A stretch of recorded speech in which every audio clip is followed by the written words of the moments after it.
டேய் கெஞ்சி கெதறி கூத்தாடி கைய பிடிச்சி காலை பிடிச்சி இந்த கான்ட்ராக்ட் வாங்கிக்கண்டா. 1 லட்சம் ரூபாய் கான்ட்ராக்டா, அதுல மண்ணள்ளி போட்டாங்க. நம்ம யார் வம்புக்கும் போறது இல்ல, யார் தும்புக்கும் போறது இல்ல. நம்ம உண்டு நம்ம சோழி உண்டுன்னு போயிடுறது.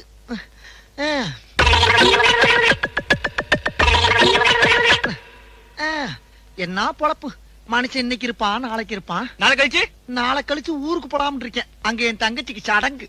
உனக்குதான் தங்கச்சி இல்லையா, ஏன் போய் சொல்ற? இல்லப்பா, சின்னம்மா மக.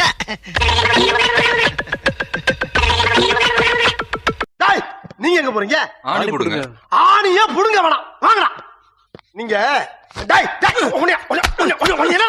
நீங்க தானே ஆணியை புடுங்க வேணாம் ஆணி சொன்னீங்க. புடுங்க வேணாம் அவங்க சொன்னேன். ஒன்ன சொல்லலாம், போய் புடுங்க. டார்ச்சர் பண்ற ராஸ்கல், விட்டா கிறுக்கு நாக்கி வாங்கி போட்டுருக்கு. அறிகிட்டவனே பரதேசி பல, நீ எல்லாம் ஃப்ரெண்டாடா? ஒரு போன் பண்ணா தனியா போய் கேட்டா அது தகராறு.